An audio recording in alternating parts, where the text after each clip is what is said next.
Крепкие объятия, слова поддержки от родных, друзей и одноклубников встречают чемпиона Европы по боксу среди юниоров Саида Алмазова. На международных соревнованиях в Черногории наш земляк уверенно занял первое место в весовой категории до 92 килограмм. Очень тепло, очень хорошо встретили. Это очень большая поддержка. Спасибо огромное всем. Одолев соперников в 4 схватках, в финале наш спортсмен встретился с боксером из Израиля Манучаром Крихелли. По словам Саида, соперники были сильные и опытные, но в поединке большую роль играет эмоциональное состояние. И здесь Алмазов уже в начале почувствовал неуверенность оппонентов. По итогу убедительные победы. В первом бою у меня был вице-чемпион мира, финалист первенства мира этого года. В первом бою же попался, с ним боксировал. Второй бой местный и третий бой израильтянин. Прошло на высшем уровне. Все, что тренер сказал, все указания выполнял. Есть какие-то недоработки, какие-то ошибки, но будем исправлять работу. Сейчас переход по мужикам буду боксировать. Заново все проходить, будем по мужикам работать, готовиться.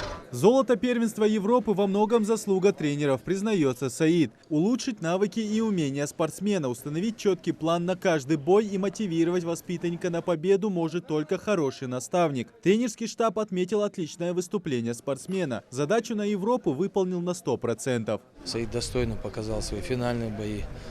Эти были бои все досрочные, машаллах. Мы просто ожидали, конечно, от него лучшего, но настолько прекрасного бою мы не ожидали. Человек, который выбрал норматив уже мастера спорта, тем более уже международного класса, и победитель Европы, это я не думаю, что там добавить нет, нужно что-то.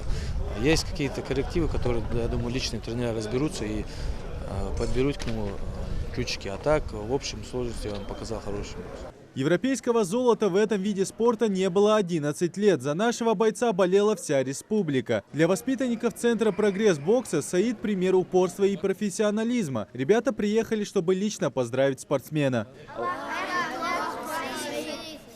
В Министерстве спорта также следили за выступлениями молодого боксера. Золото Европы – лучшее доказательство правильного развития этого спортнаправления в регионе. Выступление блестящее, долгожданная медаль для нашей республики именно в этой дисциплине. Более 10 лет у нас не было регалий в этой дисциплине на столь высоком уровне. И я убежден, что сегодня и федерация, и тренерский штаб они работают в правильном направлении. Я всегда говорил и подчеркиваю, что у нас с очень серьезным потенциалом наши дети именно в боксе. Задел он огромный, и мы со стороны официального ведомства будем развивать и популяризировать эту дисциплину. После долгого перелета нужно хорошенько отдохнуть и набраться сил перед дальнейшими тренировками. Чемпион России и Европы, лучший в своем весе, но впереди Саида ждет еще много испытаний, ведь ему предстоит переход во взрослую категорию. Идрис Ижиев, Акрамат Дасхоев, Новости 24.